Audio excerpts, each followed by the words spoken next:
here today with Dan and Francis from Kora, and it's been 4 years since their debut album. And 4 years, what have you been doing? What's going on?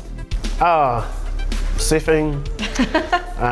What else? Galactic moon travelling. Yeah, by the sounds of things. Heaps of cartoons. Yeah. No. So, of course, the brand new album Lightyears is out now. So it's a bit of a space theme. What's the story behind the space theme, I guess?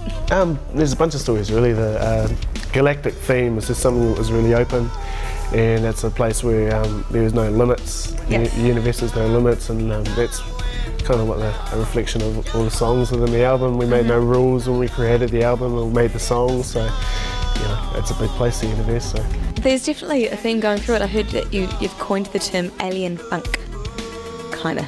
Yeah, kind of. Who gave us that name? I think. I don't know, man. I prefer to call it space funk myself. Okay, cool. I like Yeah, that. because it's kind of more human than alien, you know what I mean? Yeah. So I've been saying it's space funk, not alien. I've been correcting people, so. Okay. Alien, space, Yeah. all the same thing. Space funk, yo. Yeah. So for people who are used to the first Kora album, of course, it's a lot more guitar driven, and I really noticed the Faith No More sort of bits and themes coming up from that one.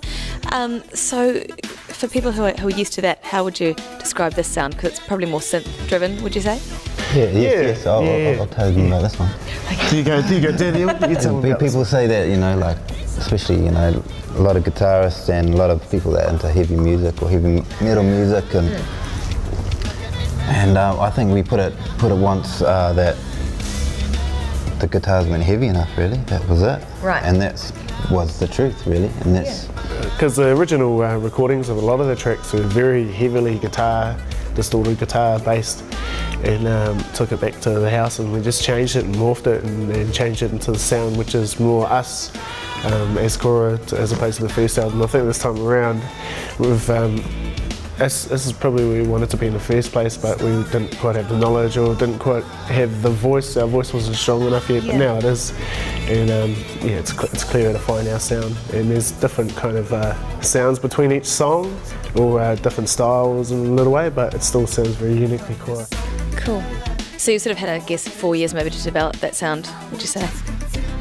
Yeah, to get where we are. We also kind of just educated ourselves a lot more in the studio, and the first time we were very green, and we're depending on the engineer to do a lot of the work, which he did a mean job, but this time around up to date and have the knowledge of the technology. And we spent a lot of time doing it too, you know, and like it was hard.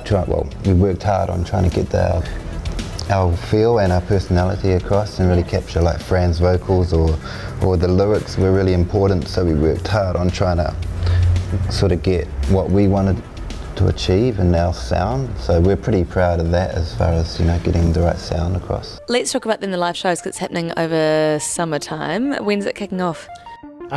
We just did a show last weekend down in Christchurch, and about a week and a half we're off to Australia. We've got some shows in Aussie. Cool. And that leads to December. Then the summer run we're doing this year, and mid-December that begins, and that goes from Gisborne all the way to Opanoni, New Plymouth, all over the show, Mount Maunganui, and New Year's Eve for Kora Gold.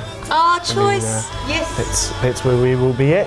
Rad. You can check the list. We've got a list. We've got a new website up and running now, so it's got all the dates, and I've noticed that there's quite a few dates on the list. So they're going to be slaving us out. Yeah, if you're like us, we're kind of go, what's the next gig? You're going to have to hydrate lots, summertime and all. H to go all the way. Righto, well, we're going to go check out your brand new video clip. Do you want to tell me a little bit about the song? Yeah, sure. Drop Dead Killer. Well, when we made the video clip, there were a couple of ideas going down, but I really love this clip because it's something quite unique. We incorporated a lot of the arts in there. There's some competitive pole dancers. The boys are into manga stuff, so made the girls look mangary. And having the ribbons in there was just something that, you know, that no one's really done before, and incorporated it all together. So that's the sense of creating that world that we created. But yeah, basically it's about a hot girl. She knows she's hot, but you're with her, she could you up. All right, thank you very much for coming along. The album Lightyears is out now. Let's go check out Kora right here. Step inside the world. It's Drop Dead Kill on NZOWN.